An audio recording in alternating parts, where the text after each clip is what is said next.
I was born into wealth, but my life was anything but luxurious. My father, Robert Harrington, was a billionaire businessman, respected by the world but feared within the walls of our mansion. To outsiders, he was a charming philanthropist, a man who donated millions to charities and hosted lavish events. But behind closed doors he was a monster. My mother, Evelyn, was the only light in my life. She was kind, gentle, and the only person who ever stood up to him. But she paid the ultimate price. One night when I was only 10 years old, my father killed her. I heard the argument, the screams, the sound of something heavy hitting the floor. The next morning, the staff was told that my mother had tragically passed away in her sleep. From that day on, I became my father's prisoner. He controlled everything: what I wore, what I ate, who I spoke to. And as I grew older, the control turned into something far worse. I was trapped in that house, living a nightmare that no one knew about. The maids and security guards all turned a blind eye. They were too afraid to cross him. He was untouchable and I was completely alone. But I never lost hope. I spent years planning my escape, waiting for the right moment. I knew I had to be careful. He watched my every move. Every attempt I made in the past had failed and the punishments were severe. But I refused to give up. On my 18th birthday, I saw my chance. My father had thrown a grand party, inviting all his wealthy friends. The estate was filled with guests, music, and laughter. But I wasn't celebrating, I was counting down the minutes. I had spent months preparing, hiding money, stealing one of his old burner phones, and memorizing the routes out of the mansion. That night, while everyone was distracted, I slipped out. I ran faster than I ever had in my life, my heart pounding in my chest. I knew he would come after me, but I didn't care. I just needed to get away. I found a small motel on the outskirts of the city and used the stolen phone to call the only person I could trust. My mother's old friend, Detective Lisa Carter. She had always been suspicious of my father, but with his power she could never prove anything. When I told her everything, she didn't hesitate. "We'll take him down," she promised. I wanted to believe her, but I knew better. My father wasn't just powerful, he was dangerous. And I had just made myself his #1 enemy. The next few days were a blur of fear and paranoia. I knew my father wouldn't let me go so easily. He had men everywhere. People willing to do his dirty work in exchange for his money and influence. I had to move carefully, changing locations constantly and using cash to avoid being traced. Detective Carter worked tirelessly, gathering evidence, tracking my father's illegal activities, and trying to build a case strong enough to bring him down. But it wasn't easy. He had covered his tracks well, and anyone who had ever crossed him had either disappeared or been silenced. Then one night my worst fear came true. I was staying in a run-down apartment when I heard a knock at the door. My heart pounded. No one knew where I was except Lisa. I grabbed a knife from the kitchen and crept to the peephole. The sight made my blood run cold. 2 of my father's men. I backed away, my mind racing. There was no way out. My father had found me. They pounded on the door harder and I knew I had seconds before they broke in. Desperation took over and I made a decision that would change everything. I flung open the window and jumped. The impact knocked the wind out of me, but I scrambled to my feet and ran, ignoring the pain. I could hear them behind me shouting, chasing. My only chance was to get to Lisa before they caught me. I ducked into an alley, my lungs burning, and grabbed the burner phone. My hands shook as I dialed Lisa's number. "They found me," I gasped. "I need help, now." "Stay where you are," she ordered. "I'm on my way." I knew I wouldn't last that long. My father's men were fast and they weren't planning to take me home. They were planning to make me disappear. Just as I thought it was over, a black SUV screeched to a halt in front of me. The door swung open and Lisa's face appeared. "Get in." I dove into the car and she hit the gas, speeding away just as my father's men reached the alley. I looked back, my heart racing. This wasn't just about escape anymore. This was war. Lisa took me to a safe house, a place where my father's influence couldn't reach. For the first time in years, I felt a glimmer of hope. But hope wasn't enough. We needed a plan. We spent the next few weeks gathering evidence. Lisa reached out to people who had been victims of my father's crimes. Former employees, business rivals, anyone who had been hurt by his power. Slowly, people started talking. The truth began to unravel. Then we got the break we needed. One of my father's former accountants, a man named Richard, came forward with files. Documents proving fraud, money laundering, and even ties to illegal activities. It was enough to ruin him. But my father wasn't going down without a fight. Before we could go public, Lisa received a call from an anonymous number. "If you don't drop this case, you'll regret it." Lisa's face was pale when she hung up. "He knows what we're doing." Fear crept into my chest, but I refused to back down. This was my only chance to break free. My father had controlled my life for too long. It was time to end this. We went straight to the FBI with the evidence. They took it seriously, launching an immediate investigation. My father was powerful, but even he couldn't bribe his way out of this one. The day of his arrest was surreal. The news exploded with headlines. Billionaire Robert Harrington arrested on multiple charges.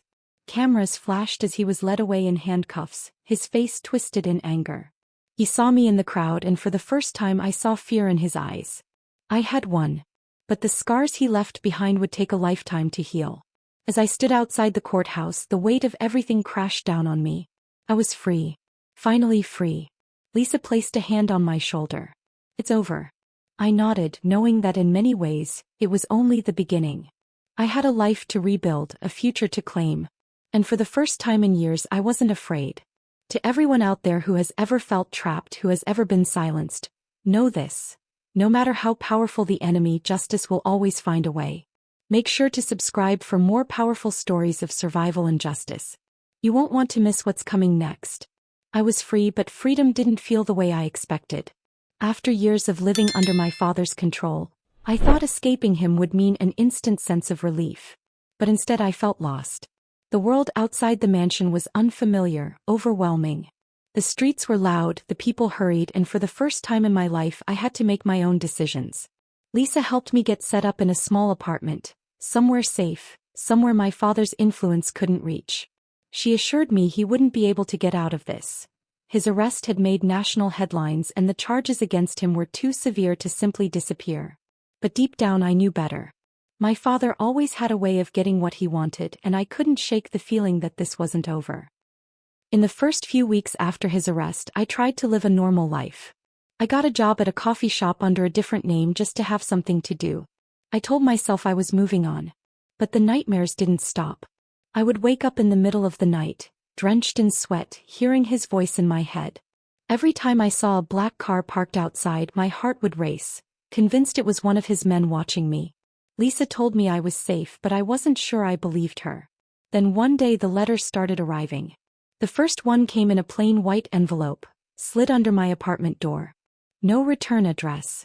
No stamp. Just a single sentence written in bold black ink. "You think this is over?" I stared at the note, my blood turning to ice. Someone had been here. Someone knew where I was. I rushed to the door and flung it open, but the hallway was empty. My hands shook as I locked the door behind me and called Lisa. She arrived in minutes, her face hard with determination. "It's probably just an intimidation tactic," she said. "His men want you to be afraid."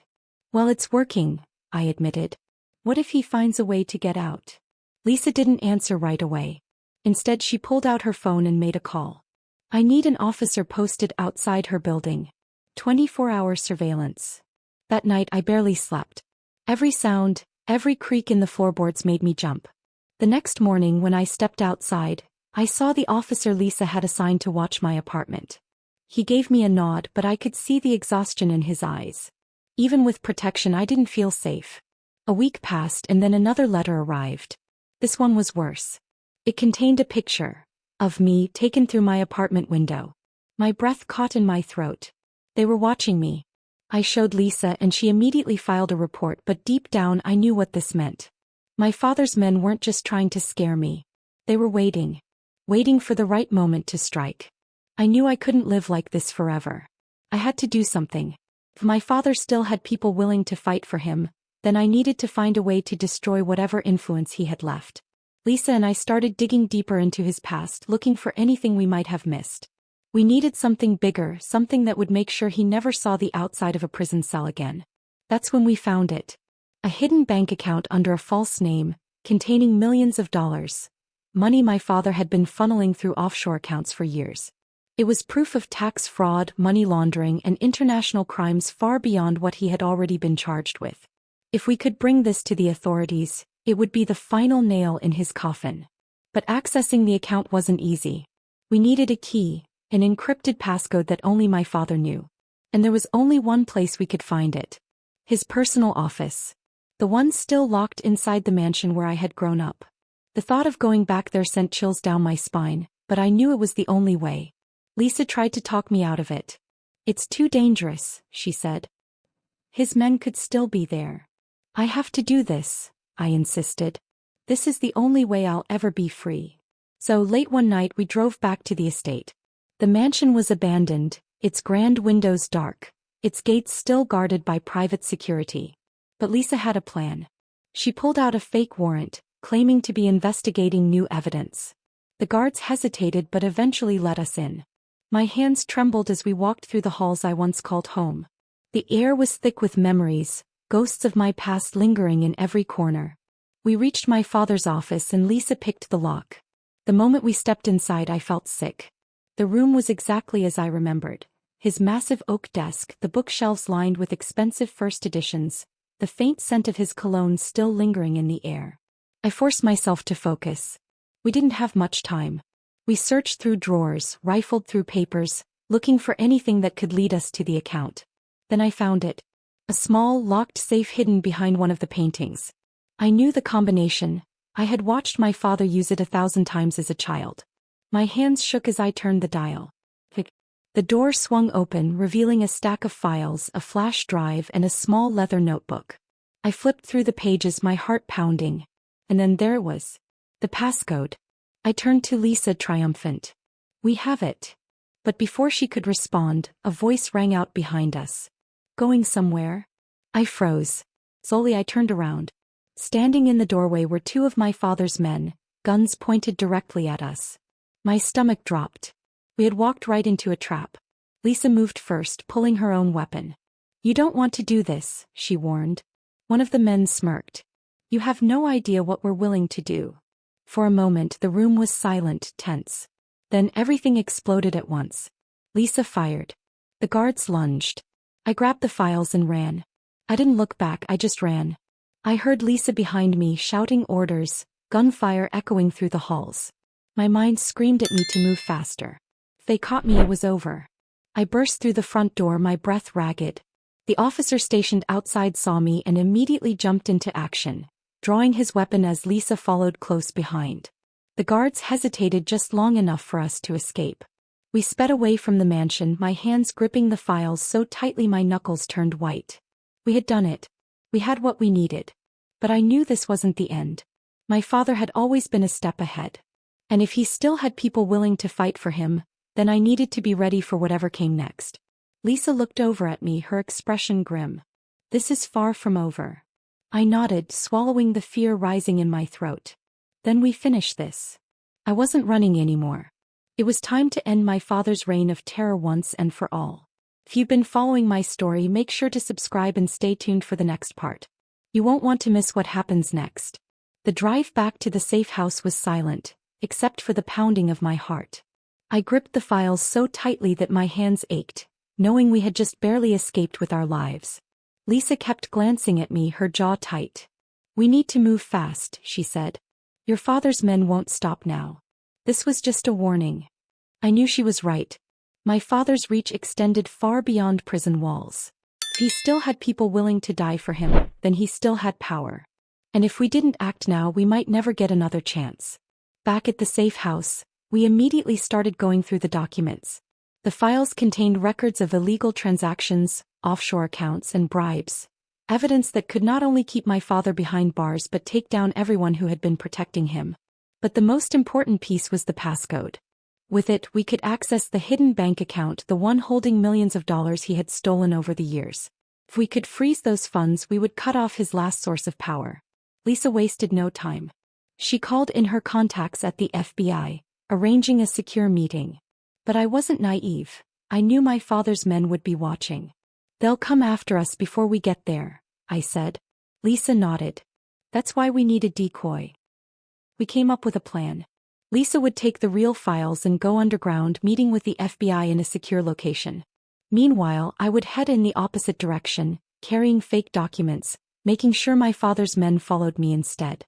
It was risky, but it was the only way to keep the evidence safe. The next morning we put the plan into motion. Lisa disappeared into the night and I drove out of the city, keeping an eye on my rearview mirror. It didn't take long before I saw them, 2 black SUVs trailing behind me. My heart pounded, but I stayed calm. I led them on a long chase, taking back roads, twisting through small towns, making sure they were focused only on me. Hours passed and I was exhausted, but I couldn't stop. Then, just as I was about to turn onto an empty highway, my car screeched to a halt. Roadblock. My stomach dropped. They had set a trap. Before I could react, the SUVs surrounded me. Doors flew open and armed men stepped out. My breath caught in my throat as I recognized the man leading them. Victor. My father's most trusted enforcer. He walked up to my car, tapping the window with his gun. "Step out," he ordered. I had no choice. My hands trembled as I opened the door and stepped onto the pavement. Victor studied me, a smirk curling on his lips. "Brave, aren't you?" he said. "But foolish." I swallowed hard. "It's over, Victor. The FBI has everything. You're wasting your time." He laughed. "Your father doesn't seem to think so." He gestured and 2 of his men grabbed me, dragging me toward their vehicle. I kicked and struggled, but they were too strong. My mind raced. Lisa had the real evidence, she was safe. But if they took me back to my father, I knew I wouldn't make it out alive. Just as they shoved me into the car, gunshots rang out. Chaos erupted. The men around me ducked, shouting in confusion. I turned to see black-clad figures moving in, FBI agents. Lisa had sent backup. Victor's men tried to fight, but they were outnumbered. Within minutes, they were disarmed and handcuffed. Victor himself was forced to his knees, his smirk finally gone. I watched as the agents secured the scene, my whole body shaking from adrenaline. Lisa appeared, running toward me. "Are you okay?" I nodded, breathless. "Did you get to the FBI?" She smiled. "The evidence is in their hands. It's over." For the first time in years, I felt a weight lift off my shoulders. My father's empire was crumbling, his people captured, his secrets exposed. He had spent his whole life thinking he was untouchable. But now he was just another criminal behind bars. The next few days were a blur of news reports, trials, and testimonies. The world finally saw my father for what he truly was. His allies abandoned him, his assets were seized, and his name was forever tarnished. I testified against him in court, looking him in the eye as I told the world the truth. And for the first time I saw something in his expression I had never seen before. Fear. The verdict came swiftly. Guilty on all charges. Life in prison. As I walked out of the courthouse, the sun felt warmer on my skin. I was free. Truly free. Lisa stood beside me, smiling. "What now?" she asked. I took a deep breath. "I start over." And that's exactly what I did. To everyone who followed my story, thank you for being here. If you enjoyed this journey, make sure to subscribe and let me know in the comments what you thought. There are so many more incredible stories to come. Stay tuned.